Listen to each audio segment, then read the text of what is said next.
Арықтау көп жағдайда өте қиын процесс екені баршамызға белгілі. Арықтау процесі міндетті түрде нәтижелі болу үшін диетологтардың кеңестеріне құлақ салу қажет.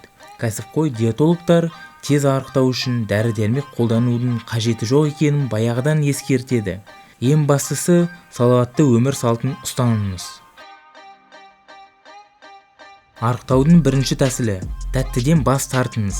Артық салмақтың бірден-бір себебі тәттіден басталады. Газдалған сусындарды мүлде ішпеңіз.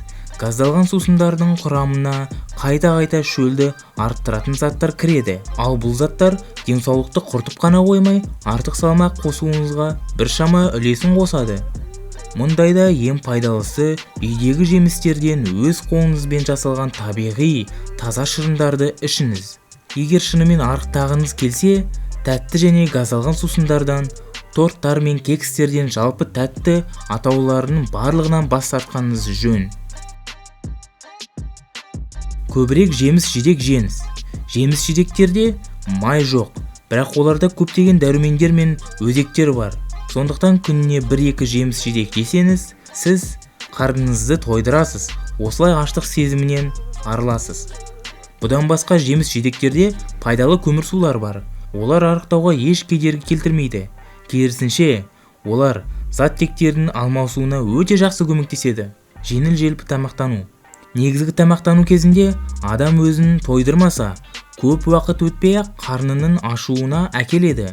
Мұндай жағдайда көбіне артық тамақтануға әкеліп соқтырады.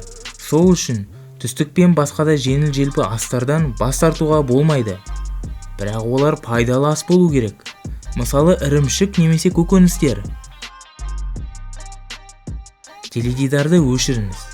Егер де тамақтану кезінде теледидар қарасаңыз, өз салмағыңызға 40% калория қосатыныңызға күмәнданбаңыз. Француз диетологтарының айтуынша, бұдан басқа газет оқу, монитордың алдында отыру тамақты көп ішуге бірден-бір әсерін тигізеді. Спортпен шұғылдану. Аптасына кем дегенде 3 рет спортпен айналысуыңыз қажет. Күнделікті 5 минуттық жаттығуларда тез арықтауға өте жақсы әсерін тигізеді. Кеудені жерден көтеру, жүрелеп отыру, тағы басқа. Бұлардың барлығы заттектердің тез алмасуына ықпал етеді. Бір аптаның ішінде барынша көп салмақтан арылу үшін диетадан бөлек кем дегенде күніне 30 минут өз организміңізге физикалық күш салуыңыз қажет. Немесе 10 000 қадам жол жүруіңіз керек. Ғалымдардың айтуынша, баспалдақпен жүру жүгіргенге қарағанда 3 есе артық күш жұмсауды талап етеді. Ұйқы мен дем алу. Аз ұйықтасаң көп қозғаласың, ал бұл өз кезегінде тез арықтауға әкеледі деген қате пікір бар. Бірақ бұл түсінгендеріңізде қате пікір. Егер де тәулігіне 8-9 сағат аз уақыт ұйықтасаңыз, организм тез шаршап, сіз тез қозғала алмайсыз. Оның үстіне ғалымдардың айтуынша, ұйқы кезінде организмде өте маңызды гормон лептин бөлінеді. Бұл гормон миға барлығы жақсы деген сигнал береді. Ал ұйқыңыз дұрыс қанбаса, басқа гормон түрі бөлінеді. Ол грелин. Бұл гормон миға организмде энергияның аз екенін жеткізеді. Соның кесірінен аштық сезімі туындайды. Грелин жай ғана аштық сезімін туғызып қана қоймайды.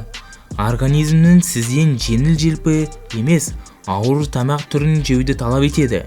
Сол себепті ұйқы мен демалысқа аса қатты көңіл бөлуіңіз қажет. Кем дегенде тәуліктің 8-9 сағатын ұйқыға арнауыңыз қажет. Ішімдіктен мүлдем бас тартыңыз. Ішімдіктің денсаулыққа қаншалықты зиян екені айтпаса да түсінікті.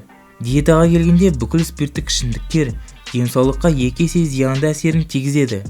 Осымен видео аяқталды. Сендермен болған Райымбек Ералы. Видео ұнаса арнама жасылыңдар, лайк қойыңдар, комментария жазыңдар. Келесі видеода кездескенше сау болыңдар.